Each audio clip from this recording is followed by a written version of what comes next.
প্রিয় দর্শক, শুভ সন্ধ্যা। খুলনা ইনস্টিটিউটের অনলাইন কথোপকথন অনুষ্ঠানে আপনাদের স্বাগতম। খুলনার ইতিকথা ষষ্ঠ পর্বে আপনাদেরকে জানাচ্ছি আমন্ত্রণ। আমি সৈয়দা নিগার বানু। আজকের বিষয় খুলনার পুরাকীর্তিসমূহ। শুধু দর্শক, আপনারা জানেন যে প্রতি মাসে আমরা অনলাইন একটি করে কথোপকথনের আয়োজন করে আসছি। প্রতি পর্বে আমরা খুলনা নিয়ে বিভিন্ন বিষয় নিয়ে আলোচনা করছি। ইতিমধ্যে বিশেষজ্ঞরা খুলনার ইতিহাস, ঐতিহ্য, সামাজিক ও রাজনৈতিক পালাবদল, মানচিত্রে খুলনার ইতিহাস এবং বৃহত্তর খুলনার প্রত্নস্থান সমূহ নিয়ে কথা বলেছেন।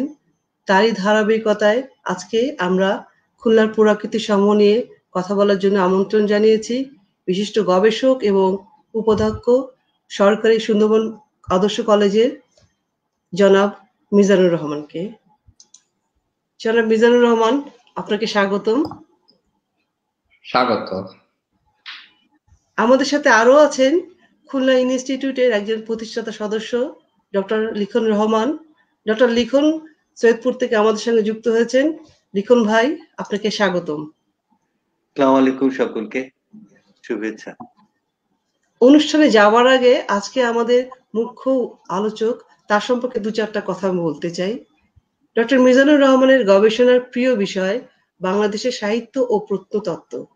বিগত 12 বছর যাবৎ তিনি মাঠ পর্যায়ে সরাসরি গবেষণা করছেন খুলনার পুরাকীর্তি নিয়ে। তার বেশ কয়েকখানি আকর গ্রন্থ আছে, তার মধ্যে খুলনার পুরাকীর্তি এবং রাজশাহী পুরাকীর্তি বই দুটি খুবই গুরুত্বপূর্ণ।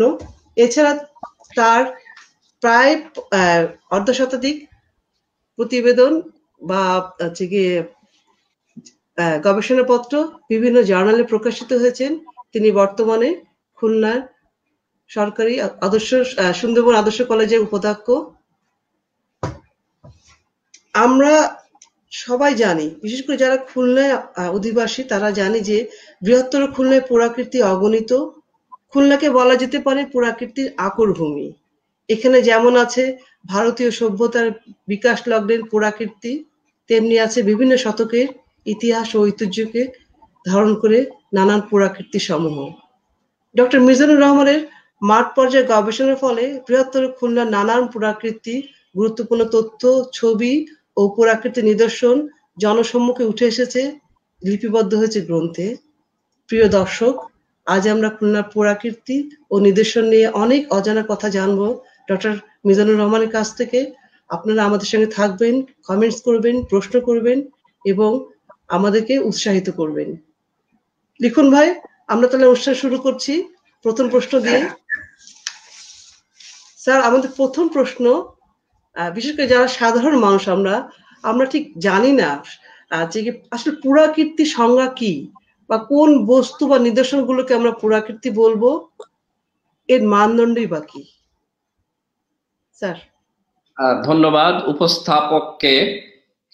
আসলে প্রত্নতত্ত্ব বা পুরাকীর্তি এটা একেবারে যদি আবিধানিক অর্থ বিচার বিশ্লেষণ করি তাহলে বিষয়টা এরকম দাঁড়ায়।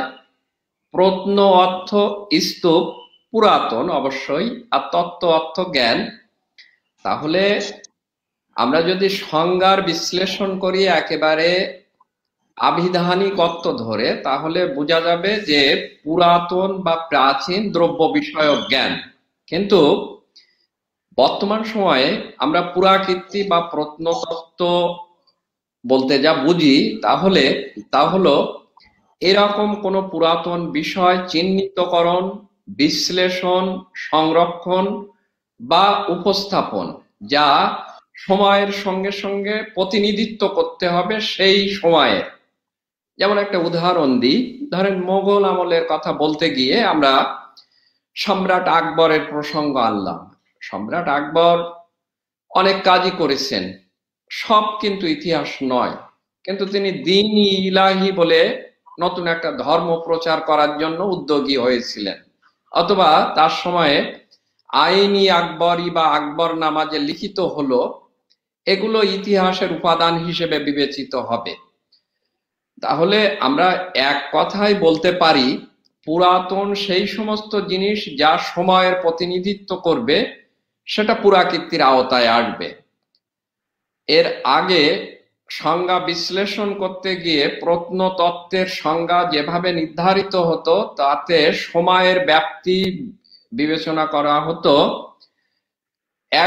200 বছরের পুরানো কোনো জিনিস হতে হবে, কিন্তু পরবর্তীকালে এই সংজ্ঞার কিছু পরিবর্তন করে বর্তমান সময়ে বলা হয় প্রত্নতত্ত্ব বা প্রত্নবস্তু হতে হলে সেই বিষয়টি বা সেই দ্রব্যটি বা সেই স্থাপনাটি কমপক্ষে 100 বছরের পুরাতন হতে হবে, তাহলে সেটি পুরাকীর্তি হিসেবে বিবেচনা করা যাবে। এবং মনে রাখতে হবে অবশ্যই সে বিষয়টি যেন সেই সময়ের প্রতিনিধিত্ব করে।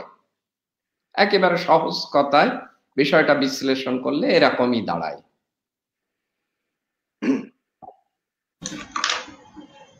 অনেক ধন্যবাদ স্যার। আমাদের দ্বিতীয় প্রশ্ন, যে আমরা জেনেছি যে আপনি আসলে বাংলা সাহিত্যের ছাত্র এবং পিএইচডি করেছেন বাংলা সাহিত্য বিষয়ে। আমাদের এবং যখন আপনার সঙ্গে আমরা প্রথম কথা বলতে গেলাম তখন জানতে পারলাম যে প্রায় 12 বছর ধরে আপনি মাঠ পর্যায়ে গবেষণা করছেন পুরাকীর্তি নিয়ে। তো আপনি যদি একটু বলেন যে যেহেতু আপনার পড়ালেখার সাথে এটা সম্পর্কিত নয়, কিভাবে আপনি এটা মানে পুরাকীর্তির সঙ্গে যুক্ত হলেন, এই জার্নিটা সম্পর্কে আপনার সঙ্গে একটু জানতে চাই, যদি একটু সংক্ষিপ্ত করে বলেন। এইটা তো আসলে মজার এবং বড় উত্তর দিতে হয়, কিন্তু আমি বিষয়টি একেবারে সংক্ষেপে বলি। ভালো লাগা এবং ভালোবাসা বিষয়টি সম্পূর্ণ ভিন্ন। অনেক শ্রোতা দেখছে এবং শুনছে হয়তো আমাদের এই অনুষ্ঠান। এমনও তো হতে পারে যে একজন মানুষকে বিয়ে করলাম, তাকে ভালোবাসিনি কিন্তু তার সঙ্গেও আজীবন ঘর করতে হয়। আবার ভালো লাগা বিষয়টি তো ভিন্ন। আমি সাহিত্যের ছাত্র, একথা ঠিক, কিন্তু ইতিহাসের প্রতি দায়বদ্ধতা যে আমার নেই একেবারে এটাই বা বলি কি করে। দায় এবং দায়িত্ব দুটো ভিন্ন জিনিস। দায়িত্ব এড়ানো যায় কিন্তু দায় এড়ানো যায় না। যৌবন বয়সে যখন চাকরি শুরু করেছিলাম, প্রথম যোগদান করি সাতক্ষীরা সরকারি কলেজে। সেখানে পাবলিক লাইব্রেরি একটা পত্রিকা করবে, প্রস্তাবক ছিলাম আমি। তদানীন্তন জেলা প্রশাসক বললেন যে ঠিক আছে প্রফেসর সাহেব, আপনি যখন বললেন তাহলে কে কি বিষয় লিখবে আপনি বলেন। গড় গড় করে তোতা পাখির মতোই মুখস্থ কিছু বিষয় বললাম, তার সঙ্গে প্রত্নতত্ত্বও ছিল, সাতক্ষীরা জেলার পুরাকীর্তি। এরপরে ভাগের পালা, কে কোন বিষয় লিখবে। সবাই ভাগ করলো, যেটি পড়ে থাকলো তলানি হিসেবে সেটি হলো সাতক্ষীরার পুরাকীর্তি। লেখক পাওয়া গেল না।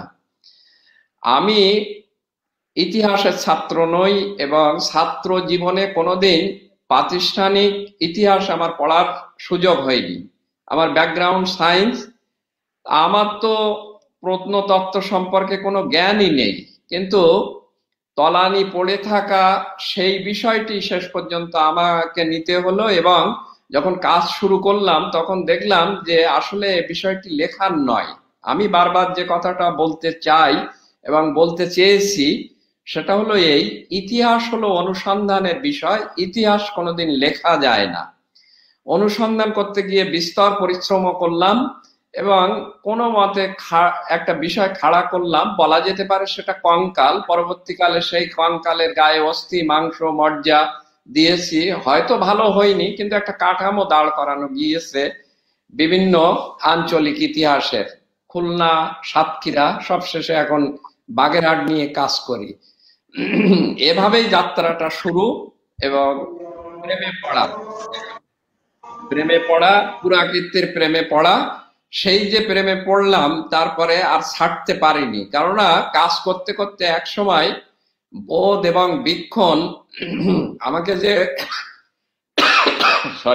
বার্তা দিয়ে গেল সেটা এই, যে জাতির ইতিহাস নেই সে জাতি অস্তিত্বহীন। কাজেই আমি আমার পরের প্রজন্মের জন্য যদি কিছু রেখে যেতে চাই তাহলে ইতিহাসের দ্বারস্থ হওয়া ছাড়া বিকল্প নেই। এভাবেই ভালো লাগা আস্তে আস্তে ভালোবাসায় পরিণত হলো, তারপরে তো পথ চলা। বাহ, খুব সুন্দর। লিখুন ভাই, আপনার প্রশ্ন বেশ চাকরি করেন।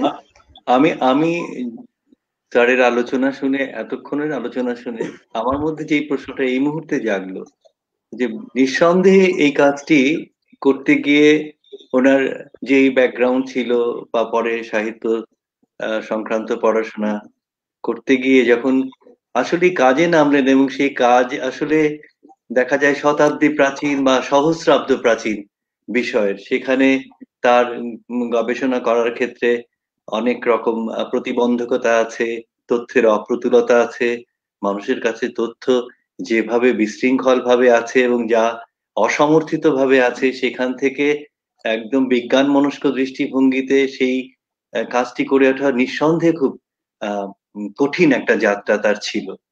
তো আমার জানতে যেটা ইচ্ছা হয় যে আপনি যেই ব্যাকগ্রাউন্ড থেকে আসলেন, তারপর কাজ করতে গেলেন, আপনার মেথোডোলজি, মানে কাজ করার ধরন, তার পদ্ধতি, এবং যেই যেই ছড়ানো ছিটানো যা কৌতূহল তো অবশ্যই আপনার ছিল, ভালোবাসাও ছিল, ভালোবাসাই হয়তো সবকিছু সহজ করে দিয়েছে আপনার এই জার্নিটাকে। তারপরে জানার ইচ্ছা হয় যে একজন উৎসাহী বা কৌতূহলী অথবা ভালোবাসছেন এরকম একজন মানুষ, যিনি হয়তো সেই অর্থে সেই পড়াশোনাগুলো করেন নাই, কিন্তু তারপরেও আপনার একটা দিক নির্দেশনা থাকতে পারে যে এই এই ভঙ্গিতে আপনি যেভাবে কাজ করেছেন এবং তথ্য সংগ্রহ করেছেন, সেগুলোকে সুশৃঙ্খল সুবিন্যস্ত ভাবে উপস্থাপন করেছেন, যেটা আমাদের খুলনা ইনস্টিটিউটের যারা তরুণ গবেষক সামনে আসবেন তাদের জন্য হয়তো একটা প্রয়োজনীয় টিপস হয়ে থাকবে। যদিও এই আলোচনাটা আমার মনে হয় যে প্রশ্নটা শেষের দিকে হলেই ভালো হতো। আমরা আমি এখনই আপনার স্যারকে এইটার জবাব দিতে হবে আমি সেটি বলছি না। তার আলোচনা যদি, মূল আলোচনায় আমরা যদি আসি, পুরাকীর্তি সমূহ, সেই স্থান সমূহ সম্পর্কে তিনি যা আজকে উপস্থাপন করবেন, সেই বিষয়গুলো বলার ফাঁকে এক সময় যদি আমার এই জানার জায়গাটা উনি পরিষ্কার করেন। ঠিক আছে, বলবো।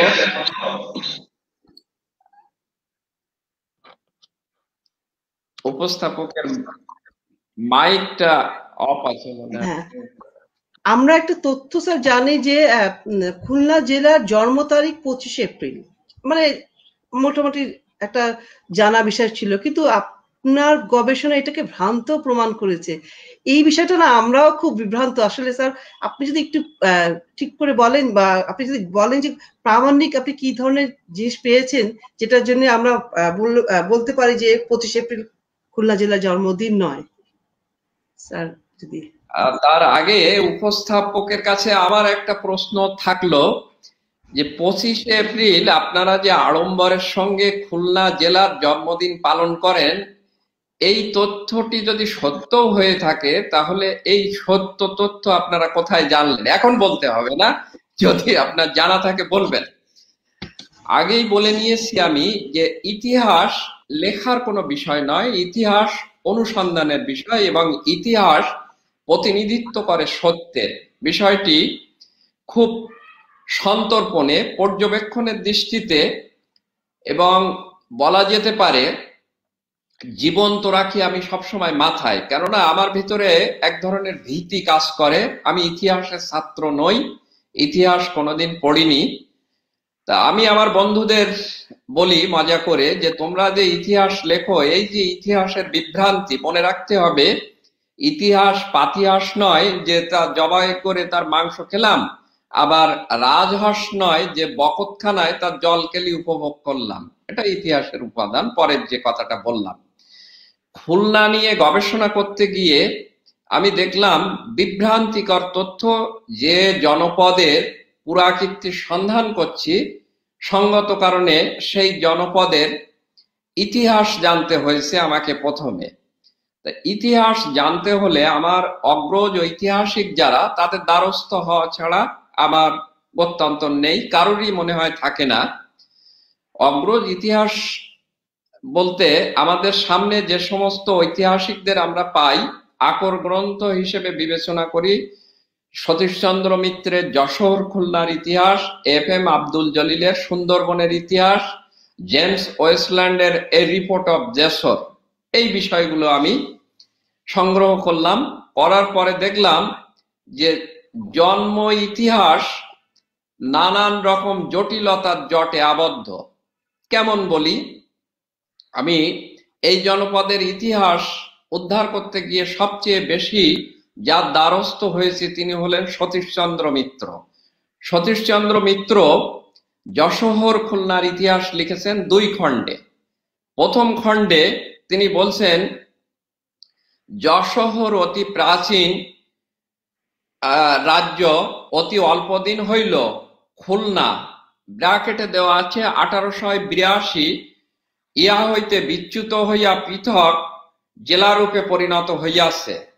খেয়াল করতে হবে, তিনি বলছেন যে 1882, এখানে কোনো তারিখ তিনি উল্লেখ করলেন না।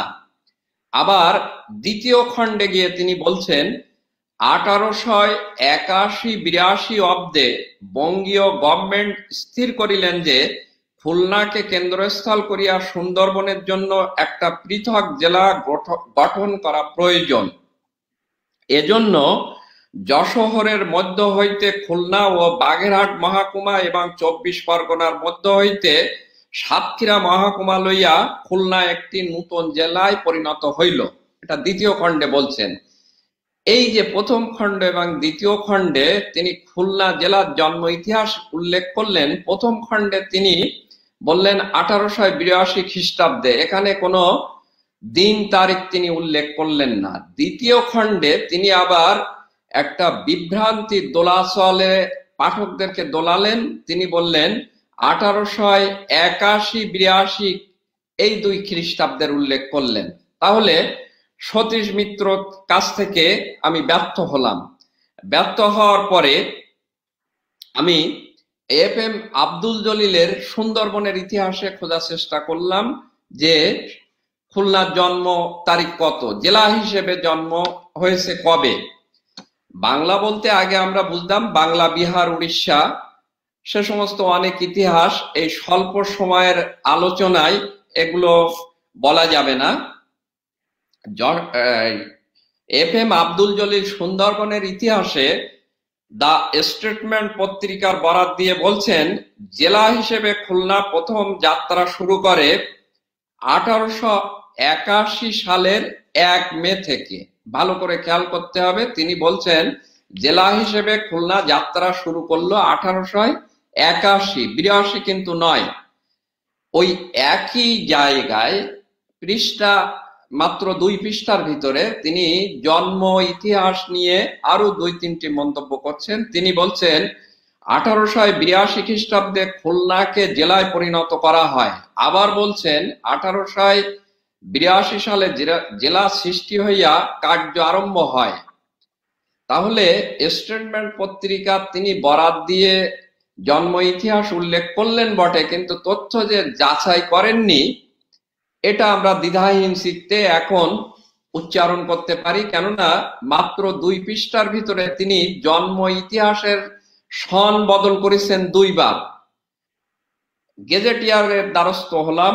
লতিফুল বাড়ি বাংলাদেশ ডিস্ট্রিক্ট গেজেটিয়ার খুলনা লিখেছেন, সেখানে তিনি বলছেন the district was formed in 1882 of the Khulna and Bagerhat subdivision, এরকম বলছেন। তারপরে তিনি বলছেন of Sundarban and the Satkhira subdivision of the 24 Pargana. তার মানে তিনি বাংলা করলে যেটা বলা যাচ্ছে সেখানেও সন তারিখের উল্লেখ যেটা দিয়েছেন, আমি দ্রুত করব কেননা অনেকটা জাননি আমাদের, 1882 খ্রিস্টাব্দের কথা বলছেন, কিন্তু সেখানে তারিখ উল্লেখ করলেন না। আব্দুস শাকুর তিনি একটা গেজেটিয়ার লিখেছেন, বাংলাদেশ ডিস্ট্রিক্ট গেজেটিয়ার খুলনা। তিনি বলছেন 1 মে 1882 খ্রিস্টাব্দ খুলনাকে একটি পৃথক জেলা হিসেবে ঘোষণা করা হয়। এরপরে মাহবুব তালুকদার তিনি বাংলাদেশ ডিস্ট্রিক্ট গেজেটিয়ার যশোর এর লেখক। তিনি যেটি বলেছেন সেখানেও তারিখ নিয়ে বিভ্রান্তি। ব্যাঘ্রতট পরিক্রমণ বলে একটা বই বের হয়েছিল জেলা প্রশাসন সাতক্ষীরার উদ্যোগে, সেখানেও বিভ্রান্তি, তারাও শুধু সনের উল্লেখ করে গিয়েছেন কিন্তু স্পষ্টভাবে তারিখ নেই। আমার তখন মনে হলো সঠিক তারিখটি, জন্ম তারিখটি আমি যদি করে যেতে পারি, পরবর্তীকালে আমার এই তারিখ ধরে ঠিকুসি হয়তো বংশ পরম্পরায় করতে পারবে জেলার ইতিহাস। আমি উদ্যোগী হলাম এবং আমি জানতে পারলাম যে গেজেটে নোটিফিকেশন হয়েছিল সেই গেজেটটার নাম হলো দ্য কালকাটা গেজেট। তা আমি গেজেট খুঁজতে শুরু করলাম এবং আমি তথ্য পেলাম জেমস ওয়েস্টল্যান্ডের রিপোর্ট অফ যশোর, সেই বইয়ে তথ্য পেলাম যে এই বাবদ দুটো নোটিফিকেশন দ্য কালকাটা গেজেট প্রকাশ করে। একটি হলো 1882 খ্রিস্টাব্দের 19 এপ্রিল, আরেকটি হলো 26 এপ্রিল। তা আমি মূল পত্রিকা দুটো দেখার চেষ্টা করলাম। একটি পত্রিকার কপি বাংলাদেশে আমি পাই, বাংলাদেশে যে আর্কাইভস আছে আগারগাঁওয়ের, সেখানে আছে 19 তারিখের দ্য কালকাটা গেজেট, আর 26 তারিখের গেজেটটা সেখানে নেই, আমি কোথাও পাইনি। পরে কলকাতা থেকে আমি গেজেটটা উদ্ধার করতে সক্ষম হই এবং 26 তারিখের গেজেটে স্পষ্টতই উল্লেখ করা আছে, this notification will take effect from 1 June 1882। অর্থাৎ এই নোটিফিকেশন, আগের যে নোটিফিকেশন জারি করা হয়েছিল সেটা বাতিল ঘোষণা করে এই নোটিফিকেশনের বরাতে 1 জুন 1882 খ্রিস্টাব্দ থেকে খুলনা জেলা হিসেবে পরিচিতি পাবে। সরকারি এই গেজেটের কপি খুলনার পুরাকীর্তিতে মূল কপি স্ক্যান করে ছাপা আছে। তাহলে এই তথ্য প্রমাণের ভিত্তিতে আমরা একেবারেই বলতে পারি যে খুলনার জন্ম ইতিহাস 25 এপ্রিল নয়। অবশ্যই কাগজপত্র আমাদের সামনে আছে, তার বরাত দিয়ে আমরা উচ্চারণ করব খুলনা জেলা হিসেবে তার যাত্রা শুরু করে 1 জুন 1882 খ্রিস্টাব্দ। এখন সেক্ষেত্রে কিছু বলবেন? আমার তো নোটিফিকেশন, একটা নোটিফিকেশন ওই সময় মানে ক্যালকাটা গেজেটিয়ার আপনি বলেছেন যে যেটা একটা 19 একটা 26 এখন যেটা 1 জুন থেকে যে নোটিফিকেশন অনুযায়ী খুলনা জেলা কার্যকর হবে, সেখানে বলা হচ্ছে এর পূর্বে যেটি জারি করা হয়েছিল সেটি বাতিল বলে গণ্য হবে। পূর্বে যেটি জারি করা হয়েছিল সেটার তারিখ কি 26 এপ্রিল ছিল? না, সেটা যদি হতো, কেন বাতিল করা হলো সেটা বলি। সেটার বরাতে বলা হয়েছে যদি খুলনা এই জনপদ এই অঞ্চল নিয়ে খুলনা জেলা গঠিত হলো, বাংলা করলে এরকম দাঁড়াবে, এবং এটি 1 মে, 1 মে যেটা বলা হয়, সবাই বলে তারিখবাচক শব্দে, 1 মে 1882 খ্রিস্টাব্দে যার শুরু হবে জেলা হিসেবে। যদি এই অঞ্চলের যে অঞ্চল নিয়ে জেলা গঠিত হলো তার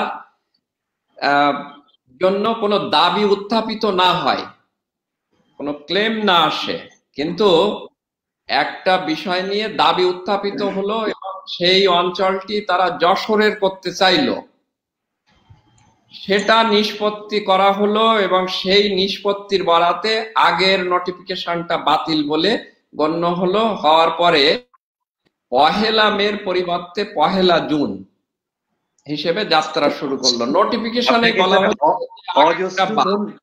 অজস্র ধন্যবাদ এই জন্যে যে পূর্ববর্তী যারা ইতিহাস সংকলক ছিলেন তারা এই জায়গাটিকে আসলে গ্রাহ্য করেন নাই, যে একটি ঘোষণা হবে সংক্রান্ত ঘোষণা, তারপরে যে জটিলতাটি তৈরি হলো সেই ইতিহাসটি চাপা পড়ে গেল তাদের পরবর্তী অসতর্কতার জন্য, যেটি আপনি সতর্কভাবে পর্যবেক্ষণ করেছেন বলেই আমরা এই ইতিহাসটুকু তার সাথে সংযোজিত হতে দেখলাম যে আসলে যদি কোনো আপত্তি উত্থাপিত না হয় তাহলে এটি হবে, এবং সেই সংক্রান্ত একটি জটিলতা নিশ্চয়ই তৈরি হয়েছিল বলেই পরবর্তী গেজেটিয়ার এই ঘোষণাটা হয়েছিল যে পূর্বের বিষয়টি বাতিল করা হলো। এই যে সঠিক তথ্য আপনি তুলে আনলেন অনেক দিন পরে, আসলে বলা যায় এভাবেই হয়তো আমরা ইতিহাস সংরক্ষণের সেই সঠিক ধারায় মানে যেতে পারবো, বা এভাবেই হয়তো ইতিহাস সংরক্ষিত হয়। ভুল ইতিহাস সঠিক ইতিহাস দ্বারা হয়তো মানে কি বলা হয় দূরীভূত হয়। আপনাকে অজস্র ধন্যবাদ এই জন্যে যে আপনার নজর এটি পড়েছে এবং আপনি কলকাতা পর্যন্ত গিয়েছেন। তার জন্য। হয়তো আর একটা বইয়ের সহায়তা নিয়ে কোনো একটি মন্তব্য দাঁড় করার নাই, সেক্ষেত্রে মূল আকরের জায়গায় গিয়েছেন, সেটি একজন প্রকৃত গবেষকের আসলেই লক্ষণ বলে আমি মনে করি। অনেক ধন্যবাদ। নিগার, পরবর্তী প্রশ্নে অথবা স্যারকে যদি আমরা পুরাকীর্তি বর্ণনার জায়গাগুলোতে আমরা পরের প্রশ্নটা যাচ্ছি, যেহেতু স্যারের দুটি বই আছে, আমি স্যারকে একটু প্রশ্ন করবো। স্যার, আপনার যে বইটি আছে যে খুলনা পুরাকীর্তি, এই বইটিতে আপনি কোন ধরনের পুরাকীর্তি বিষয়গুলোকে নিয়ে কথা বলেছেন? অনেকগুলো নিয়ে কথা বলেছেন, তার মধ্যে যদি কিছু কিছু অংশ বা কিছু কিছু বিষয় আমাদেরকে বলেন এবং সেই সঙ্গে যদি কিছু চিত্র দেখান, তাহলে স্যার আমাদের যারা দর্শক আছে তারা অনেক বেশি কমিউনিকেট করতে পারবে। স্যার ঠিক আছে, তাহলে আমরা ছবির মাধ্যমে দেখি, ছবি তো কথা বলবে আর কি। তাহলে আমরা একটা পাওয়ার পয়েন্টে চলে যাই। ঠিক আছে স্যার, আমরা চলে যাচ্ছি। আচ্ছা, পাওয়ার পয়েন্টে আমরা চলে যাই, গিয়ে তারপর শুরু করি।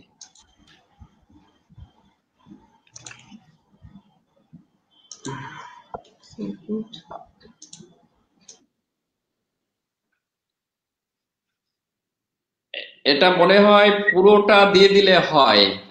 হ্যাঁ,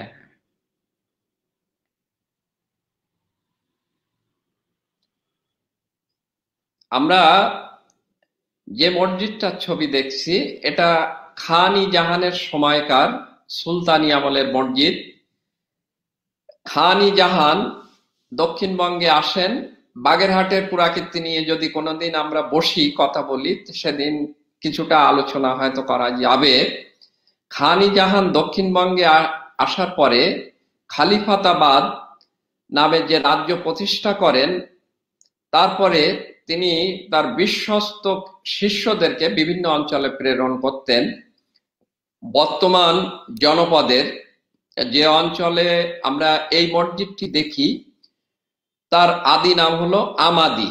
সেখানে খান-ই-জাহানের শিষ্য বোরহান খাঁ এবং তার ছেলে ফতে খাঁ গিয়ে এই মসজিদ নির্মাণ করেন বলে বিভিন্ন ঐতিহাসিকরা উল্লেখ করেছেন, সেই তথ্য পাওয়া যায়।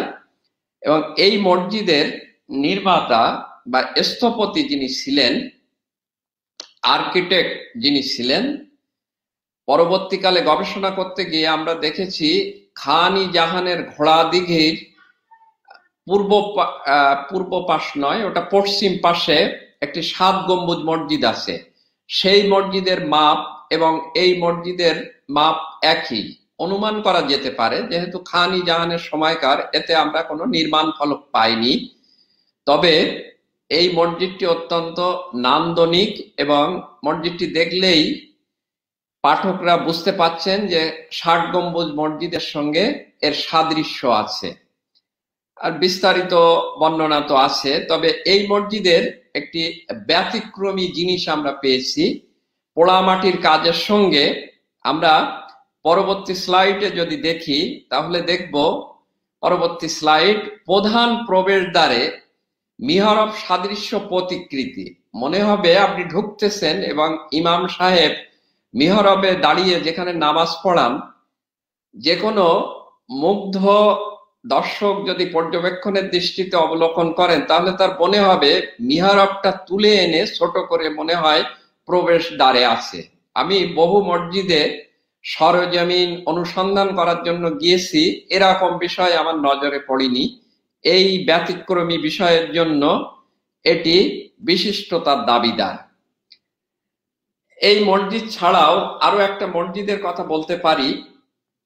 খান-ই-জাহানের সময় খান-ই-জাহানের সমাধিলিপিতে আমরা তার জীবনকালের যে ব্যাপ্তি পাই, সেখানে লেখা আছে 1379 থেকে 1459 খ্রিস্টাব্দ পর্যন্ত।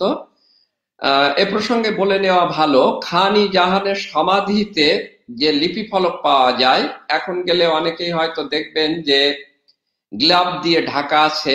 এই লিপি ফলকের গায়ে ফার্সি বেশ কিছু আল্লাহর 101টি নাম লেখা আছে, কবিতা লেখা আছে 4 লাইনের, আর কোরআন শরীফের কিছু আয়াত আছে। খান-ই-জাহানের নাম 2 জায়গায় লেখা আছে, কোনো জায়গায় কিন্তু আলী নেই। বললাম যে সে বিষয়টি নিয়ে পরে আরেকদিন আলোচনা হতে পারে। সেখানে তার জন্ম এবং মৃত্যু সন লেখা আছে।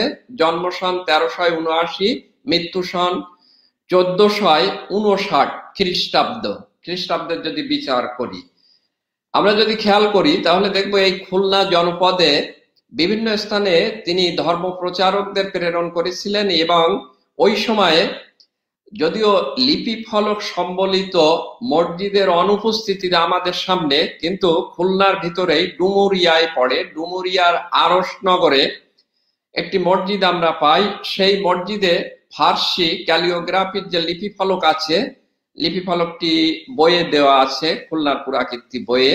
বর্তমান লিপি ফলকটি বরেন্দ্র মিউজিয়াম রাজশাহীতে রাখা আছে সংরক্ষিত। এটি 1501 খ্রিস্টাব্দে। এই মসজিদটি বর্তমানে পরিচিত শাহ আফজাল জামে মসজিদ নামে। তাহলে খান-ই জাহানের সময় এই অঞ্চলে যে ইসলাম ধর্মের আবাদ হয়েছিল এবং ধর্ম প্রচারকরা বিভিন্ন স্থানে গিয়ে জনহিতকর কাজের সঙ্গে সঙ্গে যে মসজিদ নির্মাণ করেছিলেন, তার লিখিত, আমি বলতে চাই যে পাথুরে দলিল আমাদের সামনে আছে, এবং সেদিক থেকে খুলনা জনপদটি অত্যন্ত প্রাচীন, এটা উচ্চারণ করা যায় প্রমাণের সাপেক্ষে। আমরা পরের স্লাইড যদি দেখি তাহলে দেখব এটি একটি মন্দির, এবং এই মন্দিরটি খুলনা জেলা সদরে অবস্থিত। ভৈরব নদ আমাদের খুলনার 5 নাম্বার ঘাট, কি বলা যেতে পারে, 5 নাম্বার ঘাট গত শতকের 90 দশকে ব্যাপক পরিচিতি লাভ করেছিল একজন সন্ত্রাসীর কারণে। এরশাদ শিকদারের অভয়ারণ্য হিসেবে পরিচিত ছিল এই ঘাট। এখানে একটি প্রাচীন মন্দিরের অস্তিত্ব আমরা পাই এবং এখনো টিকে আছে মন্দিরটি। কৃষ্ণরাম বসু এর যে লিপি ফলক আছে সেখান থেকে আমরা যেটা জানতে পাই, কৃষ্ণরাম বসু 1104 বঙ্গাব্দে এটি নির্মাণ করেন। পরবর্তীকালে নানান সময়ে এই মন্দিরকে ঘিরে সামাজিক এবং ধর্মীয় ইতিহাস রচিত হয়েছে। যেমন 8 দিন ব্যাপী বছরে একবার অষ্টদিবস মেলা অনুষ্ঠিত হতো, এবং সেই অষ্টদিবস মেলায় জাঁকজমক সহকারে যারা সওদা বিক্রেতা তারা আসতো, ধর্ম যারা প্রচার করেন সাধু সন্ন্যাসীরা আসতেন। মেলা প্রাঙ্গণ একেবারে রমরম অবস্থায় থাকতো। এছাড়া এই মন্দিরকে ঘিরে একটা বাগান তৈরি করা হয় পরবর্তীকালে। বলদেব আগরওয়াল এবং মারোয়াড়ি যারা ব্যবসায়ী বড় বাজারের, তারা কিন্তু এই মন্দিরে পুজো দিয়ে তারপর ব্যবসা কার্যে আত্মনিয়োগ করতেন। সকালে মূলত এই মন্দিরটি ছিল একসময় তাদের তীর্থভূমি। এই মন্দিরটি, এই প্রাচীন মন্দিরটি অনেক ঝড় ঝঞ্ঝা সহ্য করার পরও এখনো টিকে আছে, এটা আমাদের জন্য প্রাপ্তি।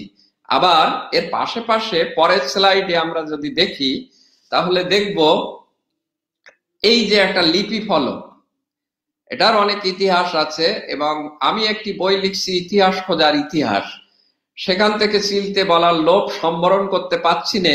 এই ফলকের চারপাশে ছিল বট গাছ।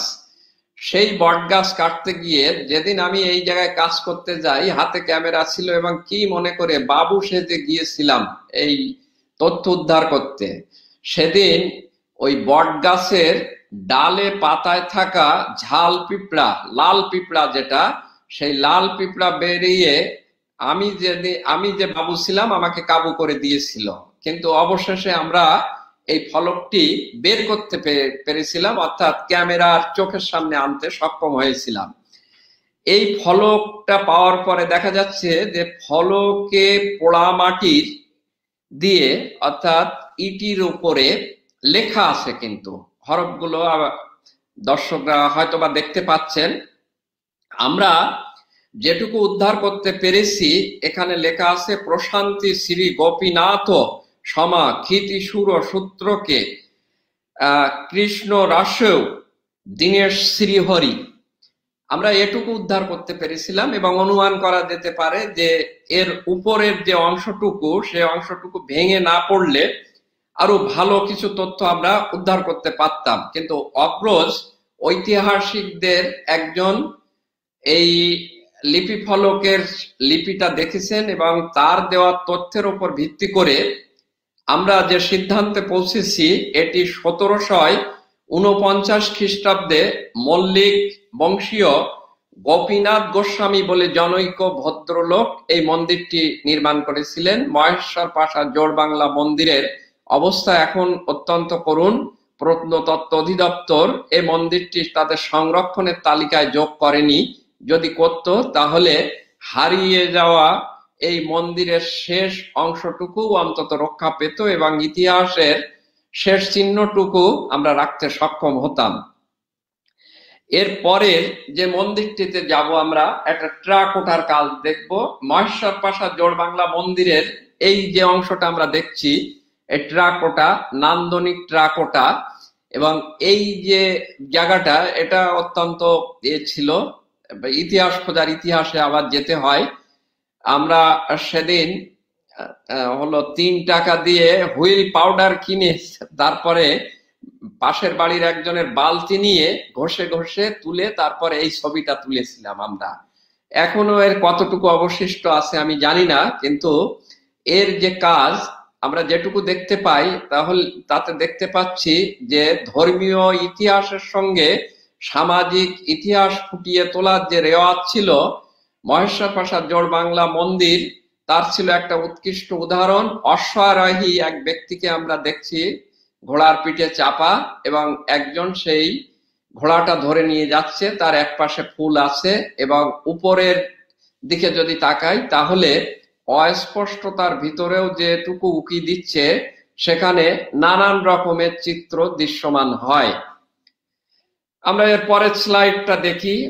পরের স্লাইডটা এটি হলো কাটানীপাড়া শিব মন্দির।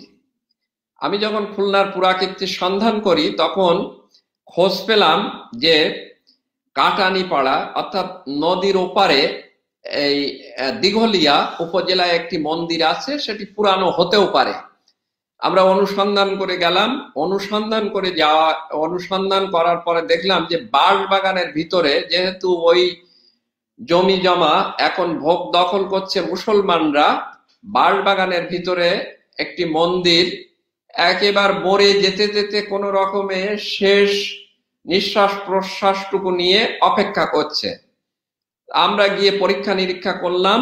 এর সম্মুখ ভাগের অপূর্ব নান্দনিক যে ট্রাকোটা, সেই ট্রাকোটা দেখে আমরা বিস্মিত হয়ে গেলাম। এবং আমি প্রত্যেক জায়গায় যাওয়ার পরে যে জিনিসটি প্রথম অনুসন্ধান করি, আমি এর লিপি ফলক খুঁজতে চাইলাম। খুঁজতে খুঁজতে দেখলাম যে বেশ উপরি অংশে গোল করে লেখা 1675 শতাব্দ।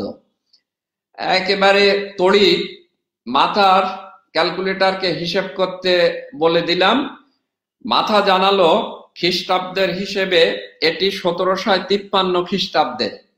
আমি জুম করে ছবি তুললাম। তোলার পরে সেই সময়ের আঞ্চলিক পরিচালক খুলনার যিনি ছিলেন, তার নাম হলো শিহাবুদ্দিন মোহাম্মদ আকবর, তাকে এসে এই মন্দিরটি প্রত্নতত্ত্ব অধিদপ্তরের সংরক্ষণের কথা বললাম। তিনি আমাকে অপেক্ষা করতে বললেন। আমার তখন কর্মস্থল ছিল ঢাকায়। আমি 2 দিন এই মন্দিরে দ্বিতীয়বার যাব সেই অভিপ্রায় নিয়ে অপেক্ষা করলাম, কিন্তু অত্যন্ত দুঃখের বিষয় 3য় দিন যাওয়ার পরে দেখলাম ওই মন্দিরের লিপি ফলক যেটি ছিল সেটি তারা খুঁচিয়ে খুঁচিয়ে ভেঙে ফেলেছে। অত্যন্ত দুঃখ পেলাম, করার কিছু ছিল না। এখন ওই লিপি ফলকের যে ছবিটা সর্বশেষ আমি তুলেছিলাম ওটাই মনে হয় এই মন্দিরের বয়স নির্মাণের একমাত্র পথ। অথচ বাঁশবাগানের মধ্যে থাকা এই মন্দিরের নান্দনিক যে ট্রাকোটা, এই একটি ছবি দেখলেই দর্শক শ্রোতা তারা বুঝতে পারবেন যে আমাদের এই ঐতিহ্য আমরা যে রক্ষা করিনি, মূলত আমাদের সর্বনাশ আমরাই করেছি। পরের মন্দিরটি, পরের স্লাইডে আমরা যে মন্দিরটি দেখব এটি বসুদেব স্মৃতি মন্দির। অত্যন্ত চমৎকার মন্দির, পঞ্চরত্নের এই মন্দিরটি দিঘলিয়া উপজেলায়। এবং এই মন্দির এর নির্মাতা হিসেবে আমরা যার নাম পাই তিনি ললিত মোহন। এই ছাড়া বাড়তি কোনো লিপি ফলক পাইনি, কিন্তু অত্যন্ত নান্দনিক পঞ্চরত্নের এই মন্দিরটি দেখলেই দূর থেকে যে কোনো পর্যটকের চোখ জুড়াবে। কিন্তু দুঃখের বিষয়, পরে একবার যখন গিয়েছি তখন এই জৌলুসাত ছিল না। প্রত্নতত্ত্ব অধিদপ্তর তারাও যদি এই মন্দিরটি তাদের সংরক্ষণের তালিকায় আনতো, তাহলে আমাদের হারাতে যাওয়া একটি মন্দির যে টিকে থাকতো, আমরা এই আশা করতে পারি। এইবার আমরা যাব পুরাতন কিছু মূর্তিতে। আমরা দেখি এই যে সপ্ত নাগছত্রের যে মনসার মূর্তিটি আমরা দেখতে পাচ্ছি, এটি পাইকগাছায় বর্তমানে আছে। এই মন্দিরটি একাদশ শতকের বলেই আমরা অনুমান করেছি। যেহেতু এদেশে কার্বন টেস্ট করার কোনো পদ্ধতি নেই, ইউরোপ আমেরিকা যদি হতো তাহলে কার্বন টেস্ট করে সঠিক সময়কাল বলা যেত। কিন্তু আসার কথা, এই মূর্তিটি শেষ পর্যন্ত উদ্ধার হয়েছে পাইকগাছার কাশিমনগর থেকে। পুকুর খননকালে মূর্তিটি পাওয়া গিয়েছে, এখন একটি মন্দিরে পূজিত হয়। আমরা অনেক সময় ভুল করি, এই যে মাথার উপরে সাপের ফনা দেখলে আমরা এটাকে মনসা বলি, কিন্তু বাংলাদেশে যে মনসা পাওয়া গিয়েছে এবং অনেক জাদুঘরেও নিচে যে নাম লেখা আছে মূর্তির নাম, সেখানেও ভুল লেখা আছে। মনসা হতে হলে তার মাথার উপরে সপ্ত নাগছত্র থাকতে হবে, 7টা সাপ থাকতে হবে। কিন্তু 6 নাগের যে মূর্তি অনেক জায়গায় আমি দেখেছি, অনেক মিউজিয়ামে দেখেছি যে তারা সেখানে ক্যাপশনে মনসা লিখে রেখেছে। মনসার মূর্তি কিন্তু খুব অল্প পাওয়া গিয়েছে। নবম দশক শতক থেকে মনসার পুজো শুরু হয় এই উপমহাদেশে।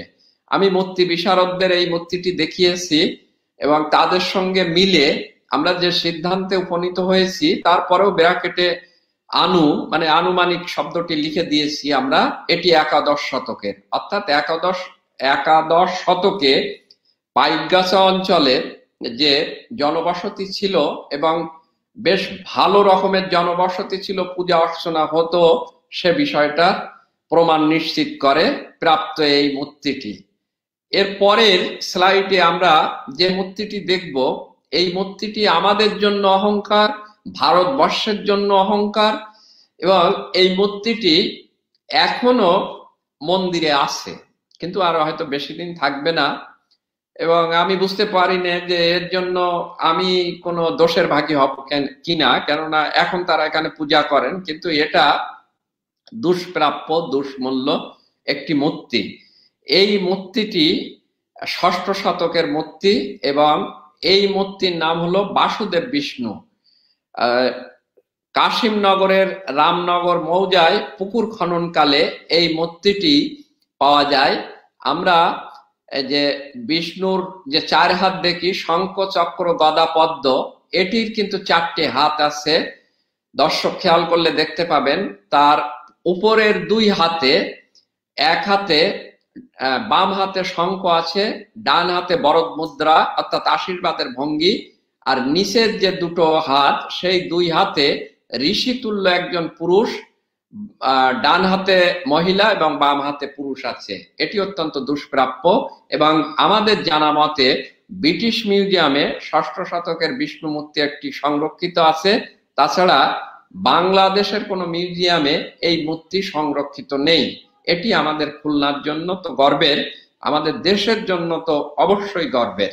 এই যে প্রাপ্ত মূর্তির জন্য বাংলাদেশ প্রাচীনত্বের দিক থেকে নিজের অতীত ইতিহাস নিয়ে অবশ্যই গর্ব করতে পারে। এর পরের স্লাইডে যাই, আমাদের অনেক কথা বলতে হবে। এর পরের যে মূর্তিটি, অনেকের হয়তো এই মূর্তিটি দেখেননি, এটি পাইকগাছার একটি ঢিবি খননকালে পাওয়া গিয়েছে। এই মূর্তিটির নাম হলো বামন বিষ্ণু।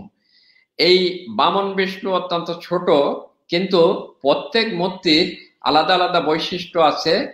এটি একটি পারিবারিক মূর্তি হিসেবে, বর্তমানে পারিবারিক দেবতা হিসেবে বর্তমানে কপিল মুনির পোদ্দার বাড়িতে এটি পূজিত হচ্ছে। সন্তোষ দত্তের পুকুর খননকালে এই মূর্তিটি পাওয়া গিয়েছিল। আমরা জেনেছি যে ওই পুকুর খননকালে আরো বেশ কিছু মুদ্রা এবং দুষ্প্রাপ্য নিদর্শন পাওয়া গিয়েছে।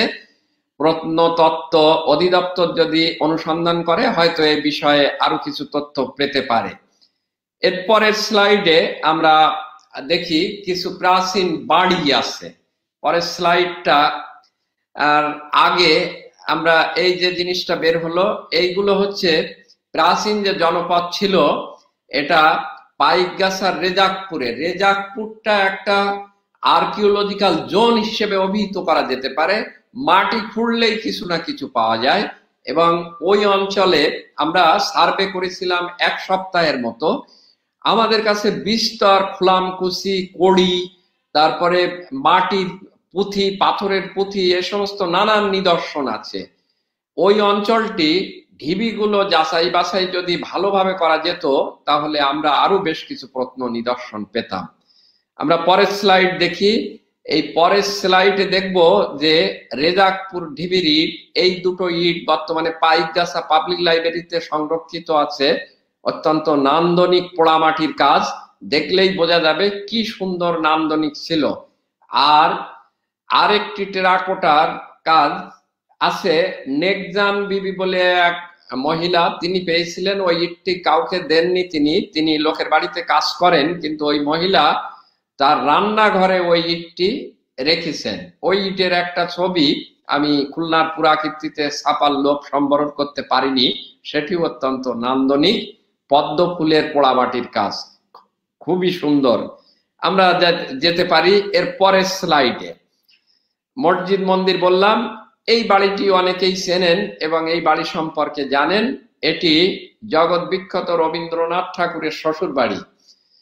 এই বাড়িতে কবি এসেছিলেন কিনা সেরকম তথ্য পাওয়া যায় না, কিন্তু রবীন্দ্রনাথের বিয়ের পর বাড়ির প্রয়োজনীয়তা অনুভব করেন তার শ্যালক নগেন্দ্রনাথ রায়চৌধুরী, তার প্রেক্ষিতে বাড়িটি তৈরি হয়েছিল। বর্তমানে এখানে মেলা বসে এবং এক সময় ভূমিদস্যুদের করল থাবায় এটি চলে গিয়েছিল, বর্তমানে উদ্ধার হয়েছে। জগৎ খ্যাত কবির শ্বশুর বাড়ি আমাদের এই খুলনায় জেলায়, এজন্য আমরা গর্ব করতে পারি, অবশ্যই গর্ব করতে পারি। এরপরে বিখ্যাত বিজ্ঞানী, পরের স্লাইডটা আমরা যাই, সেখানে দেখব, পরের স্লাইডটাতে যাই, প্রফুল্লচন্দ্রের বাড়ি রাড়ুলি কাটিপাড়া। বর্তমানে সরকার এটি গ্রহণ করেছেন। প্রফুল্লচন্দ্রের খ্যাতির কথা কে না জানেন, তাকে নিয়েই একদিন আলাদা একটা আলোচনা হতে পারে। এবং ঐতিহ্যগত ভাবেই তিনি ছিলেন জমিদার বংশের ছেলে। তার আত্মজীবনীতে তিনি লিখেছেন, আমার পৈতৃক ভদ্রাসনকে যদি বৃত্ত ধরিয়া তার 5 মাইল ব্যাপী একটি বৃত্ত অঙ্কন করা যায়, তাহা হইলে ইহার অধিকাংশ ভূসম্পত্তির মালিক আমার পরিবার। সেই বাড়ি এখন ভালো অবস্থায় কিছুটা আছে, মাঝখানে কিছু দখল হয়ে গিয়েছিল। বাড়ি যদি পড়ে থাকে তাহলে দখলদারদের ধকল সহ্য করতে হয়, আবার কেউ কেউ নকল দলিল তৈরি করে, আসল তখন বাদ হয়ে যায়, ইত্যাদি ইত্যাদি। প্রত্নতত্ত্ব অধিদপ্তর গ্রহণ করেছে। এই বাড়ি তৈরির কাজ শুরু হয়েছিল কিন্তু 1852 খ্রিস্টাব্দে। প্রফুল্লচন্দ্রের পূর্বপুরুষ আনন্দলাল এই বাড়িটি তৈরি করেছিলেন। খুলনার মানুষ যারা, এমনকি দেশের মানুষ যারা শুনছেন, তারা যদি কেউ বাড়িটি না দেখে থাকেন তাহলে এই পুণ্যভূমি দেখে আসবেন। এখনো যেটুকু আছে সেটুকু দেখলে প্রফুল্লচন্দ্রের অস্তিত্ব কিছুটা হলেও আমরা উপলব্ধি করতে পারবো। পরের স্লাইডে আমরা দুটো দুষ্প্রাপ্য জিনিস দেখব। পরের স্লাইডে যাই আমরা। এখানে দুটো তরবারি আছে, একটি বড় এবং একটি ছোট। প্রফুল্লচন্দ্রের কথা বললাম। প্রফুল্লচন্দ্র যখন উপাধি পেয়েছিলেন, নাইট উপাধি, এটি 1921 খ্রিস্টাব্দে, তখন তাকে একটি তরবারি প্রদান করা হয়েছিল। নাইট উপাধি পেলে তরবারি দেওয়া হতো। সেই তরবারি হলো ছোট তরবারিটি। এবং তার ভাই রায় সাহেব উপাধি পেয়েছিলেন, তার নাম নলিনীকান্ত। রায় সাহেব নলিনীকান্ত যখন রায় সাহেব উপাধি পান তখন তাকে বড় তরবারিটা দেওয়া হয়েছিল। অনেক সময় লেগে যাচ্ছে, আমরা পরের স্লাইডে যাই এবং দ্রুত শেষ করতে চাই। পরের স্লাইডে যাই। পরের স্লাইডে একটি মাজার আছে, এটি জাফর শাহের মাজার, পাইকগাছা, খুলনা, কপিলমুনিতে অবস্থিত। এই মাজারটি সংস্কার করেছেন এখন যে অবস্থায় আছে সাবেক স্পিকার আব্দুর রাজ্জাক সাহেব, তিনি সংস্কার করেছেন। তার সময় মাজারটি বর্তমানে এই অবস্থায় আছে এবং ভালো অবস্থায় আছে। এই মাজারের খাদেমদের কাছে কিছু জিনিস পেয়েছিলাম এবং সেই জিনিস ঘিরে কিংবদন্তি আছে বিশ্বাস। তাদের প্রত্যেকবার যখন পুরাকীর্তি করতে যায় তখন ওই ইতিহাসকে ঘিরে, ইতিহাসের গায়ে যে পরগাছা জন্মে সেগুলো তো অনেক তত্তাজা হয়, কিংবদন্তি, অতিকথন, এগুলো।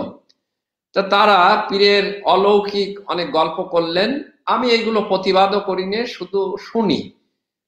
তা মানুষ তো হয়তো কোনো এক সময় হাসি লেগেছে বা আমার ঠোঁট হয়তো মনে হয়েছে যে হাসি হাসি ভাব, এক্ষেত্রে খাদেমরা খেপে যান এবং তারা বললেন আমার দিকে তাকিয়ে অত্যন্ত রোষের সাথে, আপনি মনে হয় বিশ্বাস করলেন না?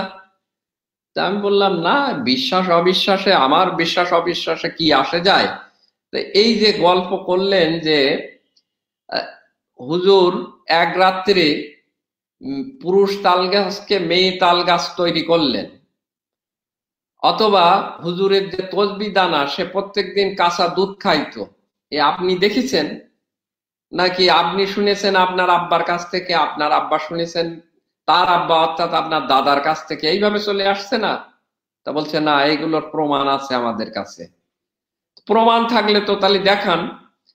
তখন আমরা দুটো জিনিস দেখি, এর পরের স্লাইডে তার দুটো না তিনটে জিনিস দেখি। পরের স্লাইডে দেখি আমরা, পরের স্লাইডটা, এটা হচ্ছে তালের মালা, কিন্তু তালের যে শ্বাস, এবং কৌতূহলবশত এটার আমি ভিডিও করেছিলাম এবং তারা বলল যে এখানে 3 কেজি চাউল ধরে এই তালের মালাতে, বিশাল গামলা আকৃতির।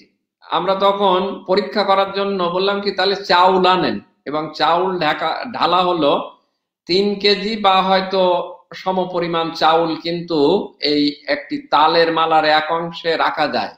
এটা ঘিরে তাদের যে কিংবদন্তি, যে হুজুরকে কেউ বিশ্বাস করতো না, তাল গাছের নিচে বসে সাধনা করতেন। একদিন একজন লোক এসে বলল, হ্যাঁ পীরের মুরত তো জানি, তাহলে ওই নেড়া তাল গাছের তলায় বসে অন্দার করতেস কেন? যদি অত মুরত থাকে তাহলে ওই মদ্দা তাল গাছটা মেয়ে বানিয়ে দেখদিন। পরের দিন সকালে এসে তারা দেখলো যে তাল গাছে বিশাল আকৃতির একটা তাল, বংশ পরম্পরায় তারা সেই তাল গাছের মালাটি সংরক্ষণ করছেন।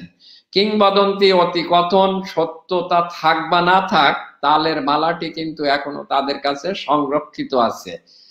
আর তাদের এই যে তসবি দানা ছিল হুজুরের, পরের স্লাইডে আমরা দেখব সেই তসবি দানা। এই তসবি দানা তাদের ভাষ্যমতে প্রত্যেকদিন হুজুর এই কাঁচা দুধ এই তসবি দানাকে দিতেন এবং এই তসবি দানা দুধ খাইতো। পরে এই বিষয়টি আমি অনুসন্ধান করার জন্য এশিয়াটিক সোসাইটি যাই এবং সিরাজ স্যারকে বলি। সিরাজ স্যার তখন একটি বিশেষ পাথরের কথা বলেন, পাথরের নাম হচ্ছে মাকরানা পাথর। যেমন গণেশের মাথায় দুধ ঢালা, এই যদি পাথরটি সেরকম হয় তাহলে অবশ্যই দুধের ভিতরে ভিজালে এটি দুধ শোষণ করার ক্ষমতা রাখে। এরকম হাজারো ঘটনা আছে খুলনার প্রত্নতত্ত্ব নিয়ে। এগুলো অনুসন্ধান আমরা হয়তো চিলতে করেছি, আরো করার দরকার। ধন্যবাদ এগুলো দেখার জন্য। স্যার, অসাধারণ উপস্থাপনা এবং ছবি সহকারে যে গল্পগুলো বলে গেলেন, মনে হচ্ছে স্যার আপনার পুরো বিষয়গুলো মানে মুখস্থর মতো অবস্থা। লিখন ভাই যদি কিছু বলেন আপনার। আচ্ছা, হ্যাঁ, লিখন ভাই মিউট করা আছে, লিখন ভাই মিউট করা আছে। আমি বলছিলাম যে আমি অনুষ্ঠানের শুরুতে যে প্রশ্ন রেখেছিলাম স্যারের কাছে, আমি কিছু জবাব পেয়ে গেছি তার বর্ণনার মধ্যে দিয়ে, যে কি কৌশলে, কি পদ্ধতিতে আসলে, এবং কিভাবে, কত সাবধানতার সাথে এবং ধৈর্যের সাথে তিনি তার কাজগুলো সম্পাদন করেছেন এবং একই সাথে শুধুমাত্র আমার যেদিকে আমার ডিসিপ্লিন, আমি সমাজতত্ত্বের শিক্ষক, আমি সমাজকর্মের শিক্ষক, আমি সেইখান থেকে উঠে আসা শুধুমাত্র প্রত্নবস্তু নয়, তার সাথে সংযুক্ত মানুষের কথন হোক, অতিকথন হোক, যাই হোক, একটি সামাজিক চিত্র এবং তার ধারাবাহিকতা জানলাম। মানুষের অসচেতনতার বিষয়গুলো জানলাম, বিশেষ করে দিঘলিয়ার মন্দিরটির মানে ফলকটি তার পরদিন ভেঙে ফেলা।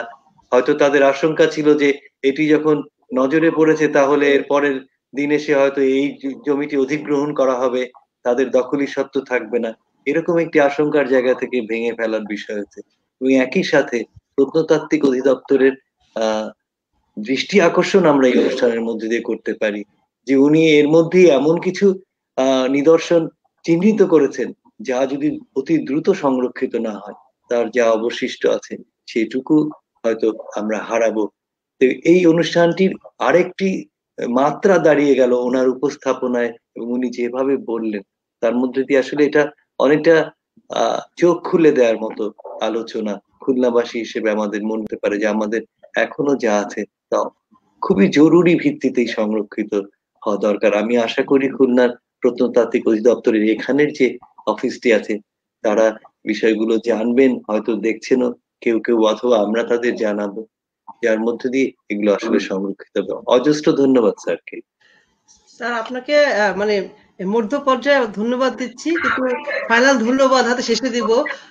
আমাদের সঙ্গে প্রচুর দর্শক আছেন এবং দর্শকরা প্রশ্ন করছেন এবং বেশিরভাগই দর্শক আসলে প্রশংসা করছেন এই যে এই যে সুন্দর করে উপস্থাপনা এবং হচ্ছে গিয়ে যে তথ্যভিত্তিক তথ্যনিষ্ঠতা, এইটা তারা অ্যাপ্রিসিয়েট করছে।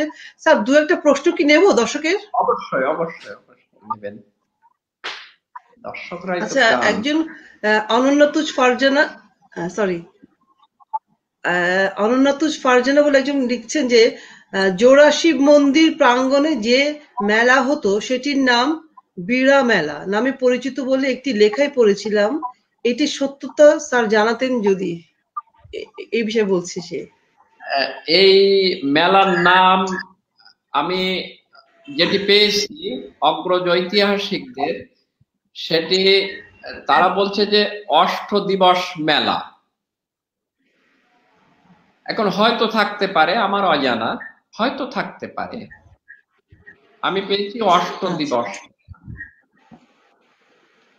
আচ্ছা স্যার, আরো বলছেন যে কেউ কি জানতে চাচ্ছেন যে রূপসা নিয়ে যদি কিছু বলেন।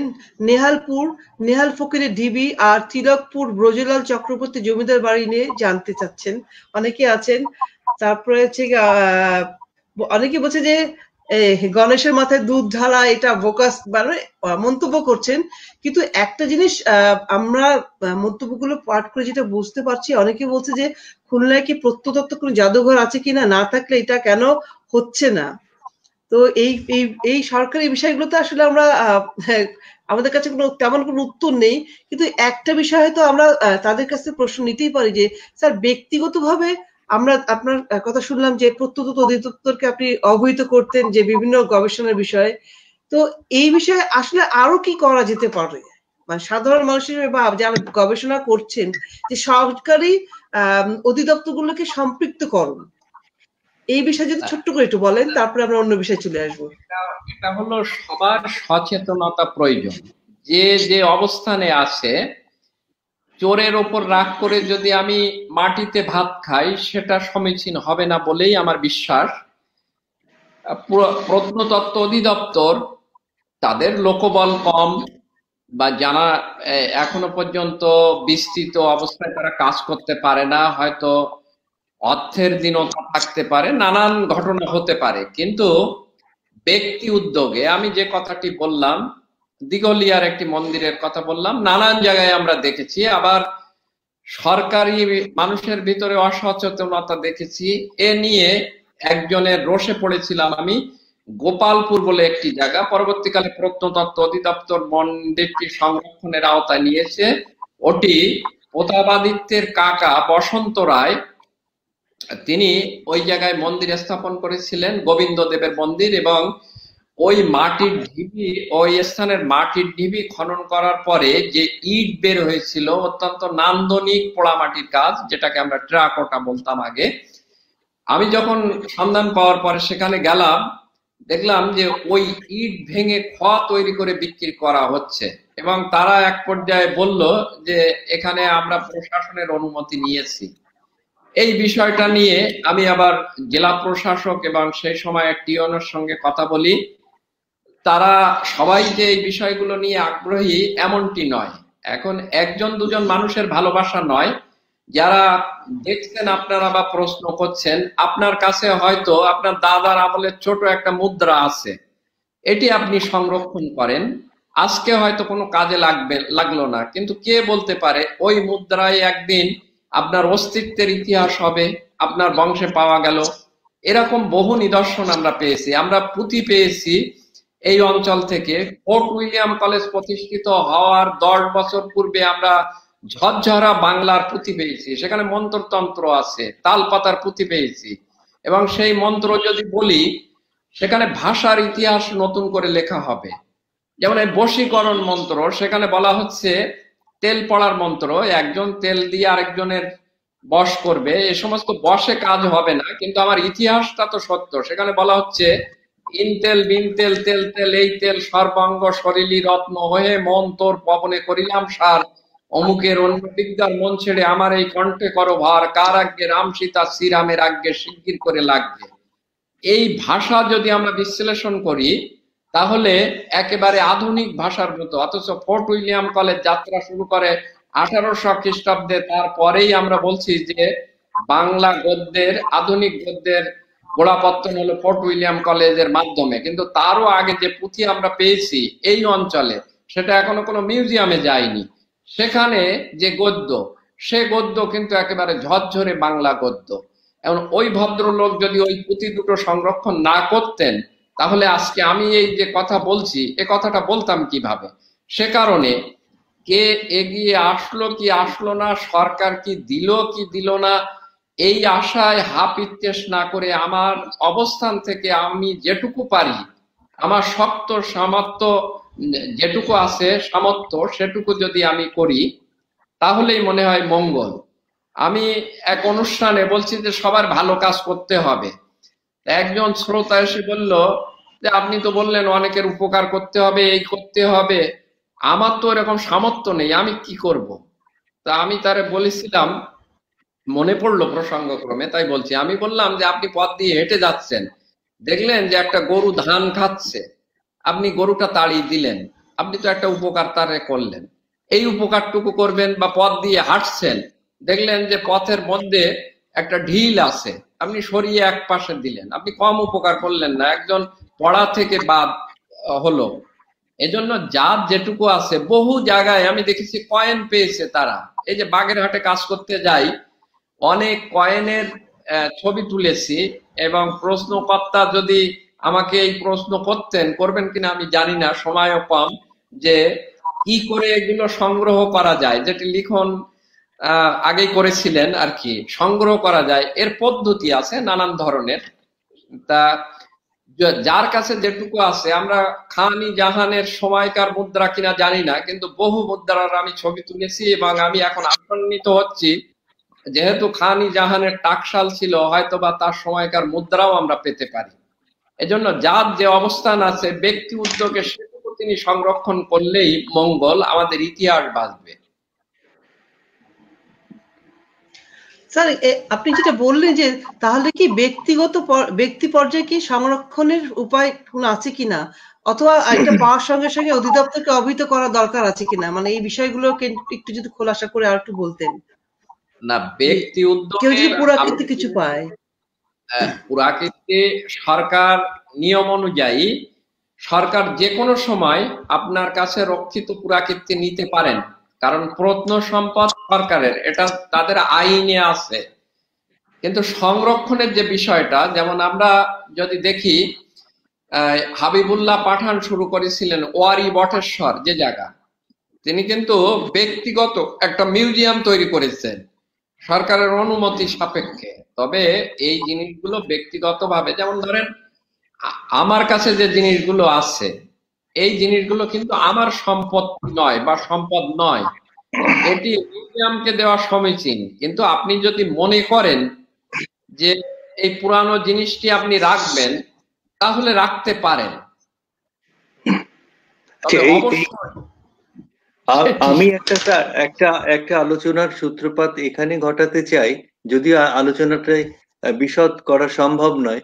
আমি জানি না আর কতটুকু সময় আমরা পাবো। আমি দুটো বিষয় আমার কাছে আজকে মনে হলো, এক হলো খান-ই জাহান প্রসঙ্গটি, আর একটি বিষয় আহ এসে দাঁড়ালো আসলে ওই যে পুঁথির যে বিষয়টি। এবং এটি আসলে আমার মনে হয় যে আরো অনেক দিগন্ত উন্মোচিত করতে পারে, যেহেতু বাংলা গদ্যের চর্চা বা আধুনিক বাংলা গদ্যের সূত্রপাত যে বলা হচ্ছে, সেই ইতিহাসটি বদলে যেতে পারে আমার মনে হয়, যদি সেই সেই সেই আরো ওর সঙ্গে বিশদ গবেষণা ঘটে। আর খান-ই জাহানের সাথে নাম শিলালিপিতে কোথাও আলী সংযুক্ত নাই, অথচ আমরা এই সময়ে এসে তার নামে তো একটা বড় সড়কের নামই খুলনায় বর্তমান আছে, সম্ভবত একটি বিমানবন্দর হতে যাচ্ছে, সেখানেও ওই নাম সংযোজিত হচ্ছে। এই বিষয়টি আরো সচেতনভাবে উচ্চারিত হলে আমরা হয়তো এই প্রমাদের হাত থেকে রেহাই পেতে পারি। সদাশয় সরকার সেটি হয়তো বিবেচনাও করতে পারেন, অথবা খুলনা জনপদের মানুষেরাও বিবেচনা করতে পারেন যে আমরা এই প্রমাদ থেকে বা এই ভুল থেকে বাঁচতে পারি কিনা।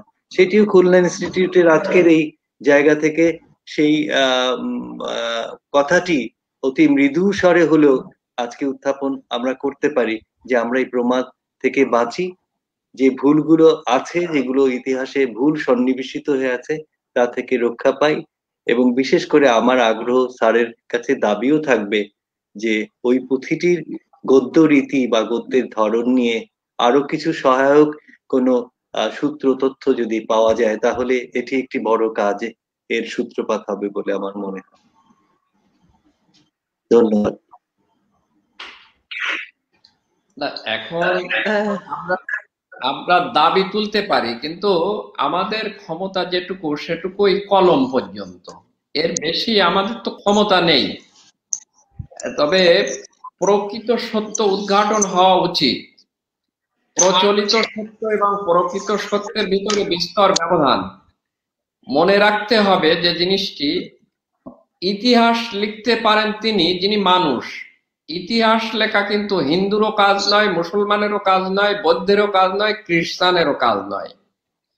তাকে নির্বহ একটি ভূমিতে দাঁড়িয়ে তারপরে কলম চালনা করতে হয়।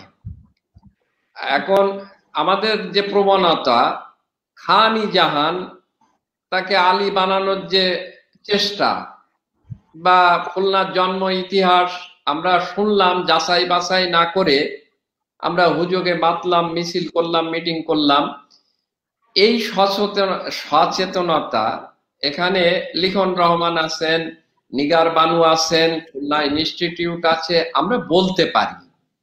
এর বেশি আমরা কি বা করতে পারি? আমাদের ক্ষমতা কতটুকু বলা ছাড়া।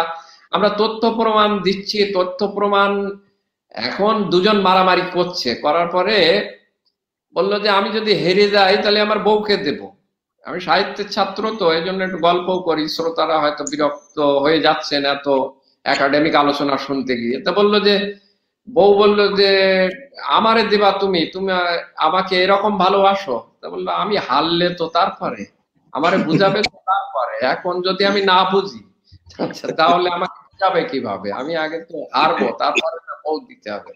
আমরা বলতে পারি, শোনা না শোনা তাদের, তবু আমাদের মনে রাখতে হবে পাখি আপন মনে গায়। আমরা তো থেমে থাকবো না, আমরা যে সত্য পাবো সেটাই বলবো। আমাদের কাছে হিন্দু নেই, মুসলমানও নেই, খ্রিস্টানও নেই, কেউ নেই। আমরা সত্যের সাধনা করি, যেহেতু আমরা ইতিহাস করি, এবং সেই যে আমাদের অবস্থান হলো আমরা মানুষ, এবং সেক্ষেত্রে আমাদের ধর্ম হচ্ছে মনুষ্যত্ব। তাহলেই আমরা প্রকৃত ইতিহাস লিখতে পারবো বা অনুসন্ধান করতে পারবো। আচ্ছা, আমরা একদম আলোচনার শেষ দিকে চলে এসেছি। আমি একটা মন্তব্য পড়বো আর একটা প্রশ্ন নেব দর্শকের কাছ থেকে, আর আমার পক্ষ থেকে দুটো ছোট ছোট প্রশ্ন আছে, সেটি হচ্ছে গিয়ে শঙ্কর মল্লিক স্যার অনেকগুলো মন্তব্য করেছেন, তার থেকে একটা তথ্য আমি একটু নিচ্ছি যে তিনি বলছেন যে সরকারি বিএল কলেজের গ্রন্থাগারের সতীশচন্দ্র মিত্রের উদ্যোগে একটি জাদুঘর করা হয়েছিল, আজ তার কোনো অস্তিত্ব নেই। এইটা আসলে আমরাও জানতাম না। স্যার কি যদি এটা কিছু মন্তব্য করতে চান তাহলে বলতে পারেন। এক কথায় আমার মন্তব্য এটা অত্যন্ত দুঃখজনক। আমাদের পায়ে আমরা কুড়াল মারলাম এবং শঙ্কর মল্লিক আমাদের অনুজ এখন সরকারি বিএল কলেজে কর্মরত, তার কাছে অনুরোধ থাকবে যদি আবার কোনো ভাবে ওই যে মৃত কঙ্কালের উপর এই লাইব্রেরিটি এই জাদুঘরটি দাঁড় করানো যায় তাহলে কিছুটা হলেও আমরা তৃপ্তির নিঃশ্বাস ফেলতে পারবো। আচ্ছা, আর একটি প্রশ্ন এসছে দেবপ্রসাদ বিসমিল, তিনি বলছেন স্যার কয়রার প্রতাপাদিত্য নিদর্শন বিশেষ করে ত্রিকোণ মন্দির বা ত্রিকোণা মুদ্রা নিয়ে কিছু বলবেন, আর পরিমলা দেবীর বিগ্রহ নিয়ে জানতে চাই, যদি সংক্ষিপ্ত করে কিছু বলেন স্যার। এটা তো সংক্ষিপ্ত করে বলতে গেলে তো মুশকিল। এই আলোচনা যেহেতু দেবপ্রসাদের আলোচনা করতে গেলে বিস্তারিত কিন্তু করতে হবে, কারণ প্রতাপাদিত্যের নিদর্শন বিশেষ করে চন্ড ভৈরবের যে ত্রিকোণ মন্দির ছিল, আমরা যখন গত শতকের 90-এর দশকে এই পুরাকীর্তি অনুসন্ধানের কাজ শুরু করি তখন এর 3 কোণা মৃত দেওয়ালের অংশ বিশেষ পাই। একেবারে বলা যেতে পারে শেষ নিঃশ্বাসটুকু ত্যাগ করবে সে সময়ে, অর্থাৎ অল্প হাতখানিকের মতো এই দেওয়াল ছিল চন্ড ভৈরবের ত্রিকোণ মন্দির, এবং এর ভিতরে যে লিঙ্গটি ছিল সেটি ছিল শ্বেত পাথরের বান লিঙ্গ। 1971 সালে এই মূর্তিটি হারিয়ে যায় সতীশচন্দ্র মিত্র সেই সময় সাদা কালো বইয়ে যশোর খুলনার ইতিহাস এই লিঙ্গের একটি ছবি দিয়েছেন, এবং বানলিঙ্গ যেভাবে পূজিত হয় বিস্তারিত এর পূর্বের একদিনের আলোচনায় আমি বলেছিলাম। পরিমলা দেবীর বিগ্রহ এই বিষয়টি খুলনার পুরাকীর্তিতে লেখা হয়েছে। পরিমলা দেবীর এই মূর্তির সঙ্গে নানান ধরনের ইতিহাস জড়িত, এবং ইতিহাস যে মরে না তার উৎকৃষ্ট নিদর্শন হচ্ছে পরিমলা দেবীর বিগ্রহ।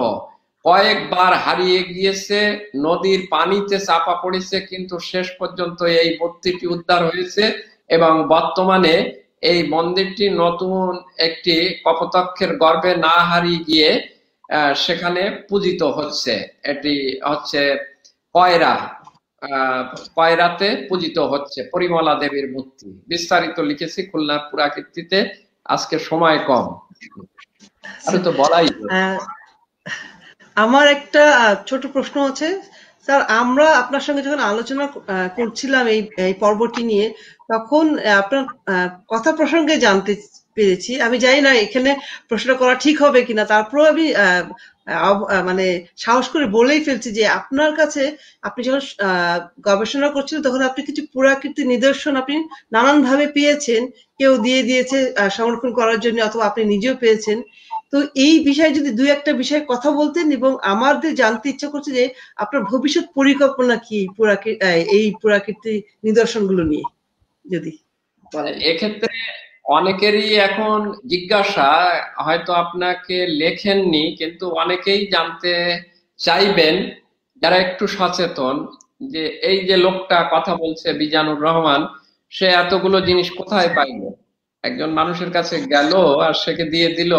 ডক্টর লিখন রহমানও এর আগে এরকম একটা প্রশ্ন করেছিলেন। বিষয়টা কিন্তু ওরকম না।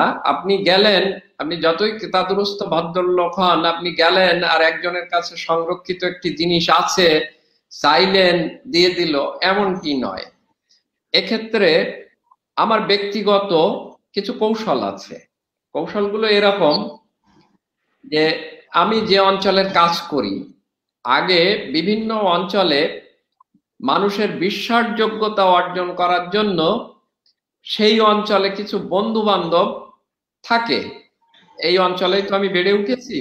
ধরেন বাগেরহাটের কাজ করছি, বাগেরহাটের উপজেলায় আমার বন্ধু না থাকলেও অনেক অঞ্চলে আমার সচেতন বন্ধু আছে। তা তারা সন্ধান দেন, এবং সন্ধান দেওয়ার পরে যাদের কাছে এই পুরাকীর্তি আছে, প্রথমে আমার কাজ হবে তাদের বিশ্বাসভাজন একজন ব্যক্তি হওয়ার। সেক্ষেত্রে আমি কিছু পদ্ধতি অবলম্বন করি। এর আগে দেখা গিয়েছে যে বহু জায়গায় আমরা গিয়েছি, তারা কোনো দলিল দস্তাবেজ বা তাদের কাছে রক্ষিত সামগ্রী তারা দেখাতে চান না এই কারণে আমার আগে যারা গিয়েছে তারা ওইটা নিয়েছে গবেষণা করতে, কিন্তু গরু আর ফিরে আসেনি। গবেষণা শব্দ একটু ব্যঙ্গ করেই বললাম, অর্থাৎ ওইটা নিয়ে গিয়েছে আর ফেরত দেয় না। সেক্ষেত্রে আমি যে কৌশল অবলম্বন করি, আমার তথ্য প্রযুক্তির যন্ত্রপাতিগুলো অত্যাধুনিক না হলেও আধুনিক। আমি যে ক্যামেরা ব্যবহার করি, আমি যে রেকর্ডার ব্যবহার করি, এবং তাদের বলি যে আপনার যে দলিল দস্তাবেজ বা মুদ্রা বা দ্রব্য সামগ্রী মূর্তি যা আছে, এটা আমি কোনো জায়গায় নিয়ে যাব না, আপনি শুধু আমাকে দেখাবেন, আমি ছবি নেব অথবা আপনার কথা শুনবো, রেকর্ড করব। এতে করে কাজ হয়, তারা দেখছে যে আমার জিনিসটা তো নিচ্ছে না, তাহলে আমি দেখাবো না কেন। আবার সব ক্ষেত্রে যে বের করবে এমন না, পুরাকীর্তির সঙ্গী হতে চায় অনেকেই। যেমন এখানে একটা মন্তব্য দেখলাম দেবপ্রসাদকে আমি সরাসরি কোনোদিন দেখিনি, কিন্তু বহুবার ফেসবুকে সে লিখেছে যে সে আমার পুরাকীর্তির সঙ্গী হতে চায়। আমার শিক্ষক লিখন রহমান চিনবেন, বিশ্ববিদ্যালয়ের নাম করা শিক্ষক ডক্টর হাবিব রহমান স্যার বলেছেন যে তুমি যখন এই পুরাকীর্তি করতে যাও আমার একটু সাথে নিও।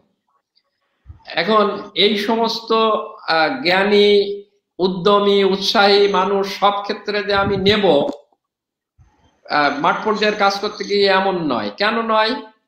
এবং এখানে ধরেন সৈয়দ নিগার বানু আছেন বা লিখন রহমান আছেন,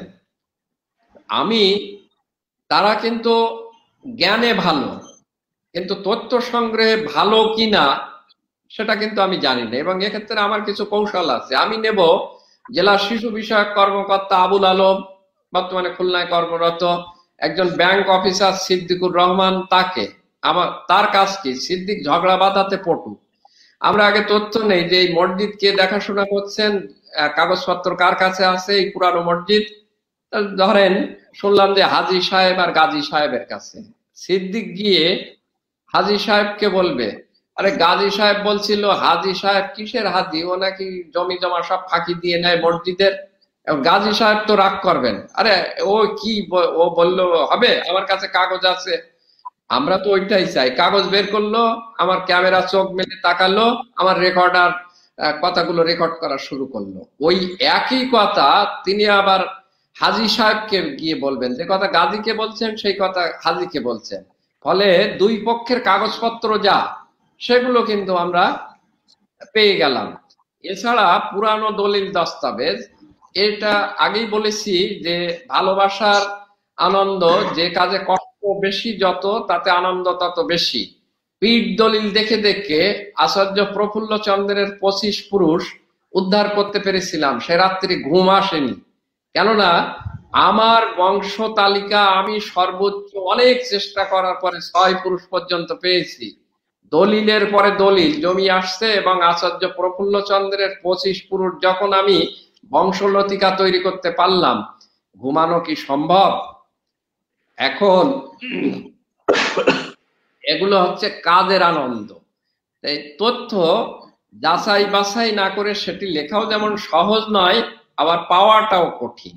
এই যে কথাটা, ওই যে বামন বিষ্ণু যেটি দেখলেন, এই বামন বিষ্ণুর ছবি তোলার জন্য একদিন পাইকগাছায় থাকতে হলো, কারণ যে কাকিমা বিধবা পুজো করেন যিনি, ওই কাকিমা কোনো মতেই ওখানে কাউকে যাইতে দেবেন না, হিন্দুদের। আর আমি তো মুসলমান, ভাইপোর সঙ্গে খাতির করলাম, রাত্রি সেখানে থাকলাম। থাকার পরে কাকিমা স্নানে গিয়েছেন, আমি ওই ল্যাপা মন্দিরের মেঝেতে উঠে কোন রকমে মোজা পরিহিত অবস্থায় ক্যামেরা চালিয়েছি মন্দিরের ভিতরে গিয়ে 2-3 বার ভয়ে ভয়ে। তারপর ওই বামন বিষ্ণুর ছবিটা আপনারা দেখতে পাচ্ছেন। আপনারা গেলেই কিন্তু ওইটা উদ্ধার করতে পারবেন না। সেটা ভাইপোর সঙ্গে খাতির করে কৌশল করেছিলাম। এবং ভাইপো তখন, আমি যখন ওই যে মোজা পায়ে গিয়েছি, ছাপ ছাপ কাদা সদ্য লেপা মন্দিরের, মাটির মন্দির, সেই কাদা আমার মোজার সঙ্গে লেপটে গিয়েছে। ভাইপোর তখন প্রাণ অষ্টগত বলা যায়। ভাইপো তখন দেখলাম তাকিয়ে যে মন্দিরের মেঝে লেপছে, কারণ কাকিমা স্নান সেরে এসে যদি দেখে মন্দিরে ভাইপো গিয়েছে, আর আমি তো মুসলমান, তারপরেও কিন্তু আমরা ওই মূর্তির বামন বিষ্ণুর একটা ছবি সংগ্রহ করতে পেরেছি। এখন তো সবাই দেখলেন। এইভাবে নানান ভাবে কৌশল অবলম্বন করতে হয়। খুবই ইন্টারেস্টিং, মানে যে আপনি যত কষ্ট করে এই কাজগুলো করেছেন, আসলে তার সুফল এখন আমরা ভোগ করছি। লিপিবদ্ধ বইটা দেখি আমরা সঙ্গে সঙ্গে তথ্যগুলো পেয়ে যাচ্ছি, ছবিগুলো পেয়ে যাচ্ছি। আসলে কাউকে না কাউকে শুরু করতে হয়। স্যার, হয়তো আপনি এই কাজটা শুরু করেছেন। আমার তরফ থেকে প্রায় আমার মানে শেষ প্রশ্ন আমি করব, তারপরে লিখন ভাই হয়তো কোনো কথা বলবেন। স্যার, আমি জানতে চাচ্ছি যে আমরা খুলনা ইনস্টিটিউট খুবই সদ্য কাজ শুরু করেছি, এবং আমরা যখন কাজ শুরু করলাম তখন দেখলাম যে খুলনা নিয়ে তথ্য উপাত্ত এগুলো অনেক আছে, কিন্তু কোনটা যে ঠিক আর কোনটা যে ঠিক নয় সে যাচাই বাছাই করার মানুষও নাই। সে অর্থে আমরা যখন আপনাকে পেলাম গবেষক হিসেবে, আপনার তথ্য সমৃদ্ধ যে বইগুলো আছে সেগুলো তো খুবই ভালো। আমি একটু বলতে চাই যে, মানে লিখন ভাইয়ের অনুমতি নিয়ে, যে খুলনা ইনস্টিটিউটকে আপনি কি ধরনের সহায়তা করতে পারেন, অথবা আপনার যদি কোনো পরামর্শ থাকে আমাদের জন্য, তাহলে আমরা খুবই উপকৃত হব। এটাই আমার পক্ষ থেকে শেষ প্রশ্ন। খুলনা ইনস্টিটিউট আমাদের বিবেচনায়, অবশ্য ভালো শব্দটি আপেক্ষিক, আমাদের বিবেচনায় যতদিন ভালো কাজ করবে আমরা তো আছি। এই যে কাজটি কথা আপনারা বলছেন, লিখন রহমান এবং আপনি আসলেন, আমি কি একবারও না করেছি বা আমার সাহায্য সহযোগিতা পাননি এমনটি বলতে পারবেন? আপনারা ভালো কাজ যেটি করবেন, ভালো কাজের সঙ্গে সব সময় আমি এবং আমরা, এই যে শঙ্কর মল্লিক আপনাকে একটি কমেন্ট করলেন, সে আমাদের অনুজ ছোট ভাই, ভালো কাজের কথা বললে সবাই তো দৌড়ে যায়। আমরা যাব যতদিন আপনারা ভালো কাজ করবেন, যেখানেই করবেন। কিন্তু যদি দেখি আপনাদের ভিতরেও, আমাদের যদি মনে হয়, অবশ্য আগেই বলে নিয়েছি ভালোর সংজ্ঞাটি আপেক্ষিক, আমার কাছে যেটি ভালো আপনার কাছে সেটি কালো হতে পারে। তবে সার্বিক অর্থে ভালো সমস্ত কাজের সঙ্গে আমরা আছি। আমি একা নই, আমার কিছু বন্ধু বান্ধব আছে, তাদের কাজই হলো বাড়ির ভাত খেয়ে বনের মোষ তাড়ানো, মোষ না পাইলে ছাগল তাড়ায়, তবু ভালো কাজের পিছে তারা দৌড়ায়। যদি খুলনা ইনস্টিটিউট চায় এরকম সাহায্য সহযোগিতা, আমরা করব, এবং করার অনেক কিছু আছে খুলনার জন্য। আসলেই কেউ সেইভাবে কাজ করে বলে আমার মনে হলো না। আমি ঢাকায় চাকরি করতাম, সেখান থেকে খুলনায় এলাম, এবং খুলনায় আমার বেড়ে ওঠা বলা যেতে পারে, অনেকটা হয়ে ওঠা, কারণ আমার ছাত্র জীবন কেটেছে এখানে। কিন্তু আসার পরে দেখলাম এই মফস্বল শব্দের অর্থ যে অঞ্চলের মানুষ ফসল ফলায়, তা যারা ফসল ফলায় তাদেরও এক ধরনের গুণ আছে। কিন্তু আমি এখানের কিছু কিছু বুদ্ধিজীবীদের সঙ্গে মিশে দেখলাম যে শ্রী শ্রী অনুকূল চন্দ্রের ঠাকুরের কথা তখন মনে আছে, মুখে আছে কামে নাই সেই বিদ্যার মুখে ছাই। কথা আমরা বলি অনেক বড় বড়, কিন্তু আসলে কাজ করার বেলায় করি না। খুলনা ইনস্টিটিউট যদি কাজ করে তাহলে আমরা থাকবো না কেন? আমরা অবশ্যই তাদের সঙ্গে আছি। এবং খুলনা ইনস্টিটিউট আপাতত এই যে মহৎ চিন্তা সার্বিক বিষয়ে যদি আপনি একটু কথা বলেন। অবতারণা করেছে, এজন্যই ধন্যবাদ খুলনা ইনস্টিটিউট। আমার সব শেষে আমার যে কথা, ধন্যবাদ তো আমরা অনুষ্ঠানের মধ্যে দিয়েছি, প্রথমে দিয়েছি, শেষেও দিতে হচ্ছে। অত্যন্ত আমার কাছে মনে হয়েছে মনোগ্রাহী উপস্থাপনা এবং বিষয়টি, এবং খুবই কমিউনিকেট করেছে। আমার সাথে তো করেছি, আমি আশা করি দর্শক শ্রোতার সাথে এটা খুবই কমিউনিকেটিভ ছিল। এবং বিষয়টির গুরুত্ব আমার মনে হয় যে মানুষের মধ্যে এই গুরুত্ব সম্পর্কে মানুষের মধ্যে এক ধরনের সচেতনতা তৈরি হবে, যেটি আসলে মূল আকাঙ্ক্ষা। কারণ আমরা জানিও না যে কত শত নিদর্শনাদি হয়তো আজকের এই সময়ের মধ্যেই ওইভাবে একটি শিলালিপি যেরকম ভাবে খুঁচে খুঁচে তোলা হয়েছে আর কি। এই ধরনের কাজে অনেক সময় তার কিছু নেগেটিভ ইম্প্যাক্টও পড়তে পারে। সেই সংক্রান্ত সচেতনতা জনপদে দরকার। যদি আমরা সেইভাবে কাজগুলো করি, কোনো একটি জায়গায় আমরা পরিদর্শন করি, স্যার যেভাবে যেই ভঙ্গিতে যেই কৌশলগুলো নিয়ে কাজ করেছেন, আমি বিশেষত এই বিষয়টা সম্পর্কে আমি জানতে চেয়েছিলাম যে যেই কাজ করবেন তার অসাবধানবশত একটা পদক্ষেপে হয়তো ওই নিদর্শনাদি চিরদিনের জন্য হারিয়েও যেতে পারে আর কি। অতএব সেখানে খুবই সচেতনতার সাথে একটি জনপদের এ ধরনের নিদর্শনাদি সংরক্ষণের সম্মিলিত উদ্যোগটা দরকার। মানুষের মধ্যে সেই সচেতনতা সৃষ্টি করা দরকার। তাহলে আমাদের আজকের এই সেশনটি আসলেই মানে অর্থপূর্ণ হয়ে দাঁড়াবে, কারণ আমরা জার্নিটা বুঝতে চেয়েছি। নিদর্শনাদি তো পুস্তকে লিপিবদ্ধই আছে এবং সেগুলো যিনি আগ্রহী উৎসাহী তিনি সেটি পাঠ করে নিতে পারেন, কিন্তু এটা একটি জার্নি পুরাকীর্তি সংরক্ষণের এবং তা দিয়ে আমার ইতিহাস ঐতিহ্য অনুসন্ধান কেন প্রয়োজন সেটিও স্যার বলেছেন, যে সেখানে আমার অন্যান্য যে পরিচয়, আমার যে আঞ্চলিক পরিচয়, ধর্মের পরিচয়, আমার রাজনৈতিক পরিচয় গুরুত্বপূর্ণ নয়, আসলে মনুষ্যত্বের বা মানুষ পরিচয়টি গুরুত্বপূর্ণ। তাহলে ইতিহাস সংরক্ষণের একটি আকাঙ্ক্ষা মানুষের মধ্যে তৈরি হবে।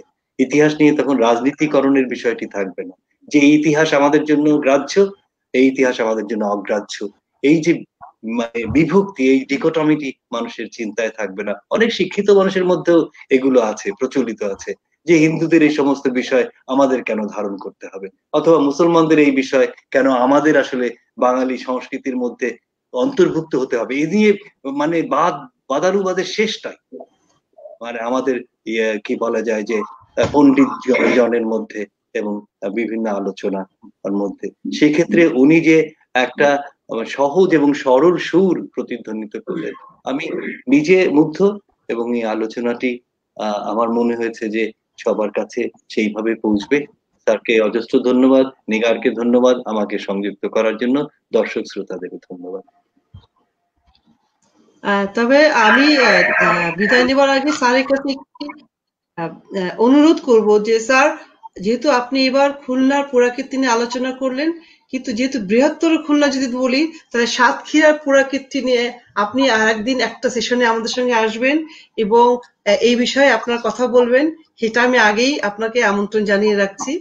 স্যার, আপনি যদি শেষ কিছু কথা বলতে চান। বাগেরহাট নিয়ে কেন নয়? বাগেরহাটে বই নেই তাই? না, বইয়ের আগে হলে তো সেটি আরো মানে আকর্ষণীয় হবে, প্রকাশিত হওয়ার আগে যদি আলোচনা হতে। সবচেয়ে ধনী প্রত্নতত্ত্ব মানে রিচ আর্কিওলজি কিন্তু বাগেরহাটের আর কি। বাগেরহাটের আমরা এখন কাজ করছি। এখন হলো এটা আলোচনা করা যাবে, কোনো সমস্যা নেই, এবং আলোচনা দিয়ে যদি একজন মানুষকেও আমরা সচেতন করতে পারি সেটাই তো অনেকে হলো না, কিন্তু একজন মানুষ যদিও আমাদের কথা শোনেন, কম কি, সেটা মন্দ নয়, এবং সেই প্রাপ্তির আনন্দ তো অনেক। খুলনা ইনস্টিটিউটকে ধন্যবাদ, অনেক সময় নষ্ট করে তারা এই আয়োজন করেছে, এবং এই আয়োজনের জন্য নিগার বানু তিনি অনেক পরিশ্রম করেছেন, বারবার আমার সঙ্গে যোগাযোগ করেছেন, এবং আমি চেয়েছিলাম যে তাদের অনুষ্ঠানটা খুব ভালো হোক, এবং তাদের এই কাজ করতে গিয়ে ব্যক্তিগতভাবে আমি লাভবান হয়েছি, কারণ নতুন একটি প্রবন্ধ লিখেছি খুলনা নামের বিভ্রান্তি বিষয়ে।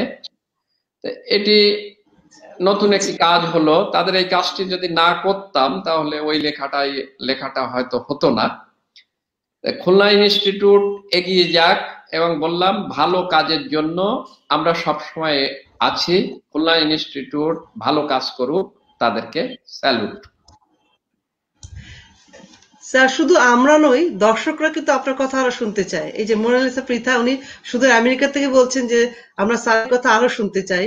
তার ফলে স্যার, ভবিষ্যতে আপনি অবশ্যই আমাদের আমন্ত্রিত অতিথি হিসেবে আসবেন, এবং আপনার যে পরামর্শ থাকবে খুলনা ইনস্টিটিউটের সাথে, আপনি আমাদের সঙ্গে আছেন, আমরা এটাই ধরে নিচ্ছি, এবং আশা করছি ভবিষ্যতে আরো ভালো কাজ আমরা করতে পারবো। শুধু দর্শক যারা আজকে আপনারা আমাদের এই অনুষ্ঠানে যুক্ত হয়েছেন, মন্তব্য করেছেন, প্রশ্ন করেছেন, তাদের সবাইকে ধন্যবাদ জানাচ্ছি। হয়তো আগামী মাসে এরকম কোনো চমকপ্রদ বিষয় নিয়ে আপনাদের সামনে হাজির হব। সে পর্যন্ত সবাই ভালো থাকবেন। ধন্যবাদ। শুভরাত্রি।